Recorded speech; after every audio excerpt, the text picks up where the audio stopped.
Welcome to Soil and Soul, a new Christian podcast to those who want to invest in yields that count most.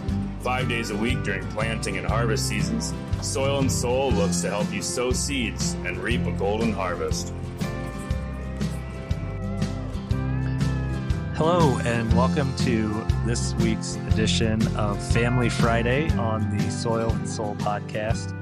I am Caleb Picorni, and I am here with Kayla Venner. How are you, Kayla? I'm good. It's the weather is actually really nice today. We got some rain. We had some storms come through last night, so they're kind of rained out right now in the field, which is a good time to get caught up on all the other things that there is to do. So yeah. Otherwise, we're good.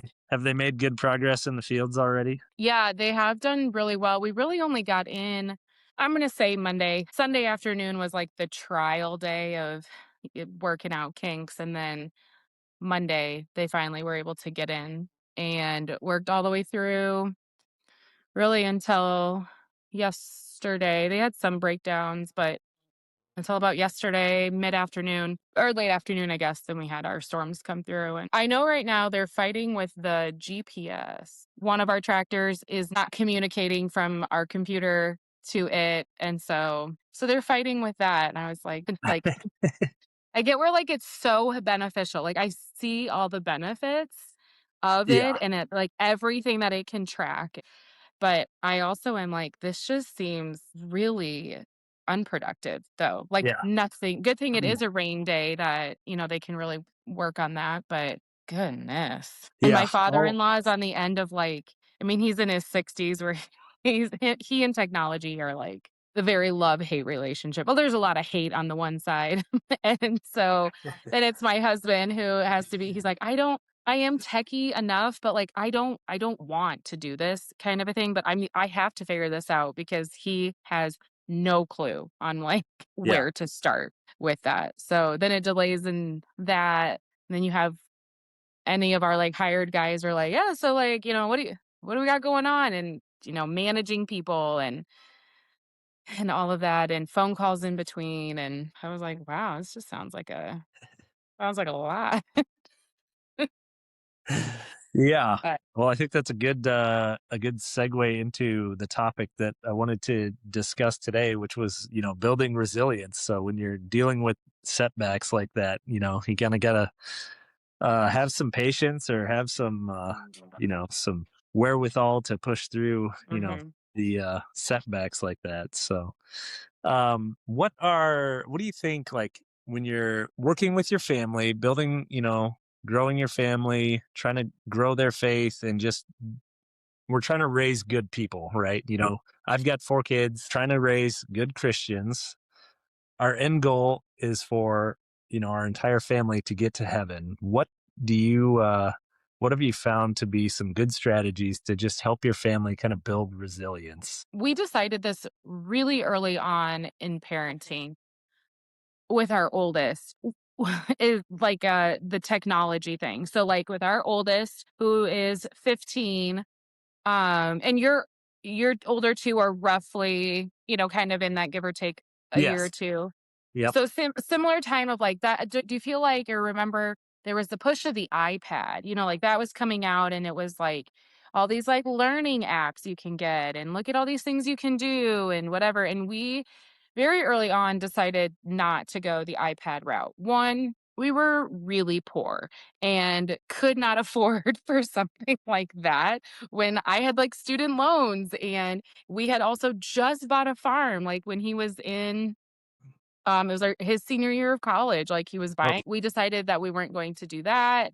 So I think some of it is that our kids really have not been around technology by, we don't, when you're trying to not raise an iPad kid, that they learned very quickly that you have to just figure it out for yourself, find your own fun. But I think what has helped us of a lack of technology, that they were large play for a long time, that they weren't just sitting in front of a screen. They had to figure it out and use your own brain power for that. And when something happens, a lot of those problem solving skills or natural consequences that kind of came along.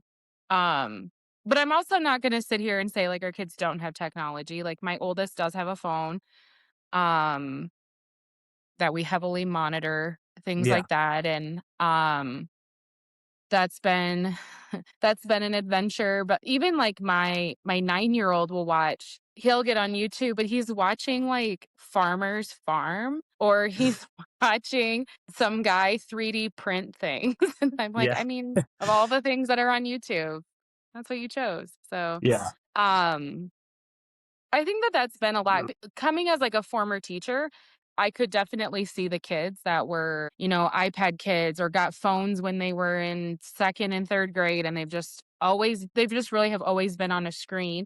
They've never Yeah. actually had to like think for themselves. Something has always done the thinking, and they're just always just mindless, I guess. Like I get sucked into that of like mindlessly scrolling on my phone sometimes, Yeah. but there's a lot of like the kids now, like when I was teaching, like they have no idea how to think for themselves because a screen has always like done it for them, Yeah. or like lack of creativity and that like creative play, things like that. Like we just don't. I'm also not going to say my 18-month-old is currently watching a stupid Danny Go and his funny like movement videos and whatever, but she'll also be coming around and she has a baby doll that she's Yeah. probably doing something with. So it's a balance. And I don't know, what have you guys done to try to like build that within your kids? I think that balance is huge. Our kids are definitely not iPad kids, but they have like they had like, Wi-Fi only Wi-Pads that we bought, like, that Mm. when the high school was like discarding them, that we would buy them for Yeah. $50. And they're like, you can't even update them to the operating system anymore. So they're like just bricks at this point. And we always try to have like real clear expectations around like, uh, the usage of any kind of electronics. Like right now, we bought them a Nintendo Switch like a couple Christmases ago. And uh I was not going to like just turn them loose where it's like, oh, they get, this Nintendo Yeah. Switch and they're going to play that for 6 hours a day. Like they have kind of a list of chores, that I call their expectations that have to be done. And I have a spreadsheet that I print out every week that has like every day written down, like, this is what you need to do every day. And it like it gets more involved in the summer when they're not in school, where it'll take them like 3 or 4 hours of like constant work to get a half an hour of Nintendo time. So That's it's awesome. Maybe I yeah, need that spreadsheet for my yeah. kids. So but I like, I think back to when I grew up, like when I was a little kid, like, we got a PlayStation when I was probably, I don't know, 13 or 14 years old. But before that, like it was, you know, you had to go make your own fun at the farm, like outside. And my Yeah. brother and I Yes. would go, we would be outside for, 10 or 12 hours a day. And I probably look at the past through kind of rose colored glasses, just try to think about, the good things. But I really wish that like my kids could have that similar kind of Yeah. upbringing I had. What's wrong? We have like our three that are 15, 12 and 9. So and then the 18-month-old. Yeah. We laugh sometimes that she's kind of our like try again kid. Oh yeah. Maybe what we've learned from the others on, and what can we improve on and whatever. But then also the balance of like, holy cow, there's so many, I don't know, so many more like resources. I guess they're gonna call them resources, like Oh yeah. crap. I was like, people have been raising kids for thousands of years and doing just fine without all this other crap. And so, but some of it, I'm like, this does actually make my life easier than when when I had the other three. But we have learned a lot of just sending them outside and figuring it out for themselves. Okay. There. We've also kind of, I don't know, like you kind of your oldest in high school is involved in things. And we also have kind of told our kids that of like getting jobs. Like we're on that end of it too now. Yeah. And so our oldest has a job in town, because you can either help on the farm or you have to get a job in town. And she absolutely is not going to help on the farm. No. So she works in town, um, at a consignment store. I think that that was another thing that, like, learning to, like, take, like, instruction and things like that from, like, somebody else, like, other than a parent or a teacher. It's a good, like, building some work ethic in that of, like, you're gonna have to communicate to your boss, like, your track schedule. Like, you can't work after school. Like, you can only work on the weekends, which meant she got scheduled for every weekend. That she's like, "Mom, every weekend?" I was like, "Yep." That's what she scheduled you. So some of that, but then we have, like, my other 2, like, my 9-year-old for sure, he would rather not go to school and just farm all day.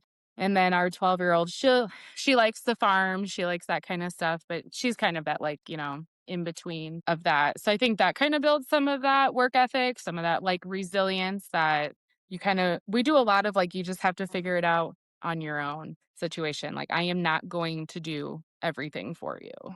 I will Yeah. guide you in the process. But Yeah. I think that's something that my wife and I have kind of struggled with because, like, both of my wife and I grew up in families that were probably, below the average in, income. And my mm, wife, counting her, she had six.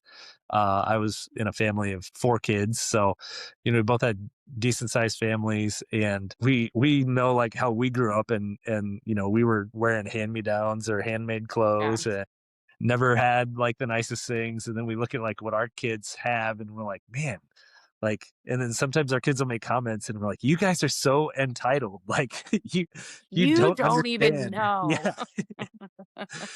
So yeah, we struggle with that. Like, how do we teach them, like that they have it so good and like they need to be incredibly grateful. But yeah. So I don't know if you have any tips on that. Like if I'm I guess I'm open to that as well of, like, how do you yeah. make because we struggle too sometimes with the, like, you want your kids to have a better life than you. Like, that's always our Right. goal is that, like, I mean, I Yeah. don't want my kids to not have a great life, but I also don't need them to think that we worked really hard to get to this point and to be Yeah. able to have this and do these things. And, like, going on vacations and things like that, like, that money did not just appear into our bank accounts. Yeah. We worked hard to get that, and a lot of, especially, like, with Scott farming, I was like, that was a lot of late nights or nights and days that, like, we might not have seen him much, those, like, 80, 100-hour work weeks sometimes where I was like,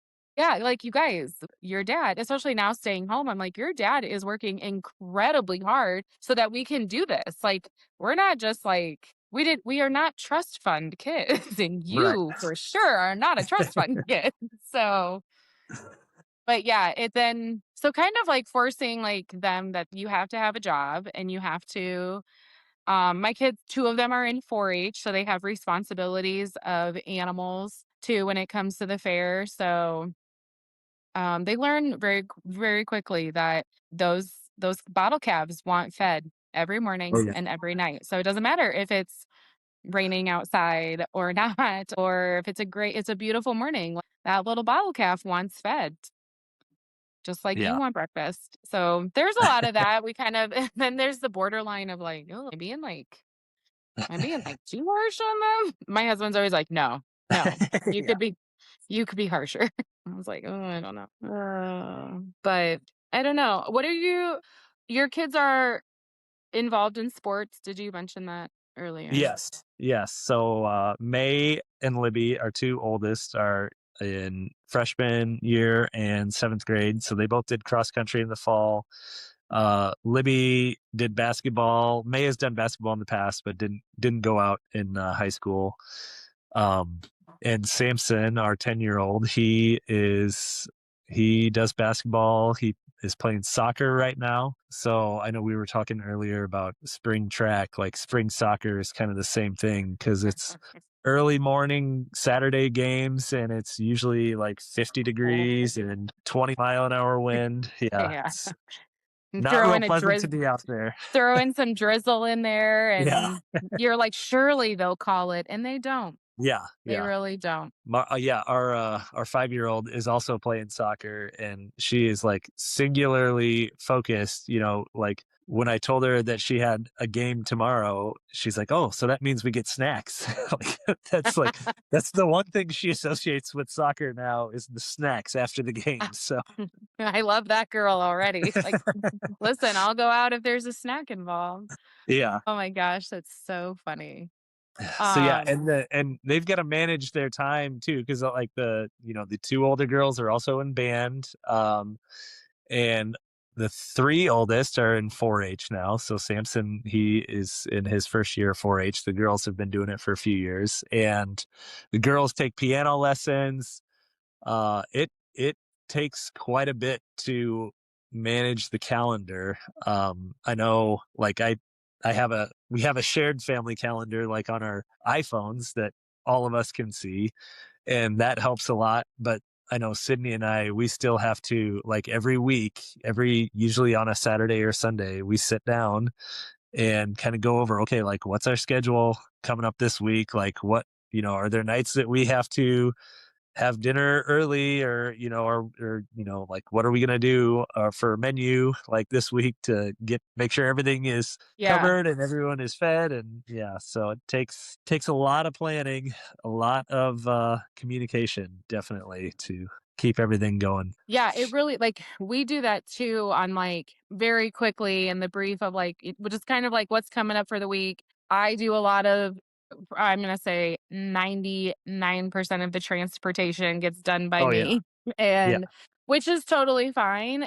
And sometimes I gotta like have like my mom will help transport a kid if something's overlapping or whatever. We have great family support and because they all live like right here. So that's been really nice. But it is a lot of that just even just telling Scott that like, hey, I like tonight we have a track meet. And so then we have to have this like, okay, so not everybody's going because it'll get late. So Yeah. I need someone, so our oldest is going to the track meet. Our next one is going to stay home so that somebody's home with the baby Yeah. and whatever. So, and then I also have to so I just kind of let him know that like, this is what's happening. And then if you're around, can you just come in and check on them? Just make sure that, but then it's like the supper thing too, that like, so today at lunch, usually our lunches, like Scott and I, for lunch, eat whatever's left over from supper the night before because it's just the two of us. It's Yeah. easy kind of a thing. But we've had to switch that during track season that I am making like a bigger lunch. We eat that. And then there's something like tonight, they have something for supper that they Yeah. can eat kind of a situation. So also making sure that like, okay, remember that you guys need to eat. Like, please eat before 9 o'clock at night and make sure that she gets fed and all of that. So those kinds of things. And then then just kind of like the chores, like I'm gonna leave a list of like, hey, like, the dishwasher needs unloaded and the trash needs to the dumpster and the just like those kinds of things. So like we have the communication between like Scott and I. And then Yeah. I have to like communicate with like when if I'm gonna be gone too, of what's left on the front. And then after all of that, then you just pray that it all Yeah. goes really smooth. Yeah. And then at the end of the night, we are all back home and Yeah. everybody is in bed. And Oh then yeah. you call it a successful day. That's the important thing for sure. We can stress out about a lot of little things, but yeah, always keeping your eye on that ultimate prize is the important part. So And we talk about that a lot too of like when the kids get involved in things and I want them to be involved in athletics or band or 4-H or like all of that like I mean we need them to be but we also very quickly decided as they were getting older and more involved in things more than just that little league soccer game that happens once a yeah. week kind of a situation that as they were getting older that especially anything that happens on a weekend, mass will always come first. So if Oh that yeah. means that we are missing whatever event or we have to shuffle or we do have to find a mass that fits or whatever, like like that's just a non-negotiable in our family 100% that I I just came across the post and I've seen it several times and I'm sure you have too that like there is a extremely less than 1% chance that your kid is going to go pro. but there Right. is a 100% chance that they will be judged on their last day. Yeah. And so that's where you kind of have to like figure out, like, that's your priority. And if you don't, because I also tell the kids, I'm like, you might not enjoy this sport or doing this thing forever. Like at some point in your life, you're not going to be doing this. Yeah. But your faith, I want you to have consistently. So we just talk about that a lot. And I don't push it. I've never, I mean, I shouldn't say never, because every kid is, Sunday morning and they're just like, I'm so tired. I don't want to go. I was like, he hung on a cross for you. You're gonna Yeah. you're gonna go. You're gonna do Yeah. that. And then that's it. Like, it's just a lot of just like, I'm so tired or whatever, but they've never, fought me on going. But I also just don't push it on like other things of, it's just, I don't know. I want them to have a foundation, but I want them to do it on their own and create that their own personal relationship with the Lord that is organic in their own way and not, force fed by like me or my husband on what we think is important for them in their faith. And Yeah. but yeah, our faith is one of those that's just like the non-negotiable on anything. We have a lot of friends who are in that same boat too, which makes it really nice that, doing that, like, and the girls as friends are really, they seem to like found like their core group that their families are very similar mindset. So I don't feel like we're like the out there ones that are going against what everybody else is doing. Yeah, I think that's a good approach to it where, it's a non-negotiable that, we're going to go to mass as a family, that we have that too. And thankfully we haven't gotten involved into the, like travel sports, Oh gosh, where we're no. running around the country every weekend. So, but we do, do some traveling and stuff on the weekends, but no matter, where we are, if it's a Sunday or a day of obligation, like we'll find a church and get to mass. We went down to Florida for spring break. It was kind of the first like beach vacation we had taken with the whole Yeah, family. And yeah, we went and found a local church there on Sunday, and it was absolutely packed. Like it was awesome to see. So that's so cool. yeah. We whenever we're out of town or on vacation, my kids will always make the comment, "Are we going to mass this weekend?" And every time I'm like, Yeah. "Yeah." I don't know Yeah. when we've not gone somewhere. And so then it's just like the running joke. Like now they just make fun of me because masstimes.org is like my favorite website when we're out Oh of yeah. town. And then they always are like, it's not a Venner family vacation if we don't find the coolest church in the area. Yeah. And I was like, you got it. Yep. And so then now they just make fun of me and I'm like, whatever. I was like, someday you're gonna appreciate this. They're like, okay, mom. Yeah. Oh, Yeah. It's amazing. Like my 10-year-old, it's like he's been to I don't know how many hundreds of masses in his life, and he will still ask me like every Sunday, he's like, how long do you think this mass is gonna be? It's like it's pretty much the same length of time every time we go, unless it's like a holiday or something. But unless it's Easter Vigil yeah, yeah, or Palm Sunday, it's gonna yeah, be about the same.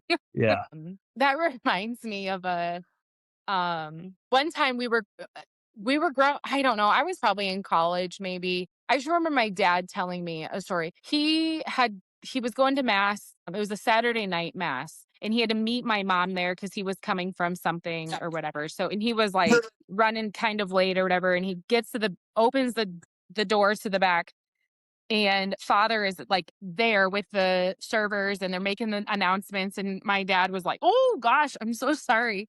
He's like, I'm sorry I'm late. And our priest turns to him and he's like, oh, and I gotta think it's Father Jerry. He's from, I want to say like India. He was in Jefferson. Anyway, he was in our diocese. And yeah, so just this little guy, and he turns to my dad and he goes, oh, no worries, Jeff. It starts the same every time. My dad's like, okay, thanks, Father. And so my dad's like, well, he's like, I'll let you guys go. And then I'm going to go find my wife and I'll go sit over there by her. And Father goes, oh, no, no. I don't want you to miss anything. I'll wait for you to go find her. And my dad's like, I'm not really sure where she's at. So like, I would really like it if you would just start math. So, oh my gosh, that's so funny. I'm just like, and the kids, or like, my 9-year-old, almost 10-year-old will sometimes ask, he's like, how much longer until communion? I was like, it's coming up. Like Yeah. oh my gosh. Yeah. The mass is very predictable. Yeah. Oh my gosh. But well, Caleb, I'm gonna get ready for mentally prepare myself for the after school pickup. That's Oh always yeah. get that done. And you have to like mentally prepare Yeah. for that fun time in your life. For sure. But Well, I appreciate the time getting together this yeah, afternoon, this was fun. Kayla. And yeah, for sure. We will Enjoy your weekend. yeah, Hopefully good weather for the soccer game tomorrow morning. yeah. I think it might be a little chilly, but we'll Uh, deal with it. Just gotta Well, dress in layers. I hope that there's a good snack that she can get at the end of it. I know she'll be excited about it. Yeah, for sure. Oh, that's so funny. All right. We'll talk to you later, Caleb. All right. Thanks, Kayla. Thank you for joining us for this episode of Soil and Soul, and we hope that it blesses you. Please stay tuned during the week for the other daily shows that we offer as part of this special ministry project we're providing during the peak seasons of planting and harvest. Also, if you'd like to find out more about Catholic Passage, how you might collaborate with us, or even support our mission, please visit us at CatholicPassage.com. Most importantly, you can support us with your prayers. We'll be praying for you. Please pray for us.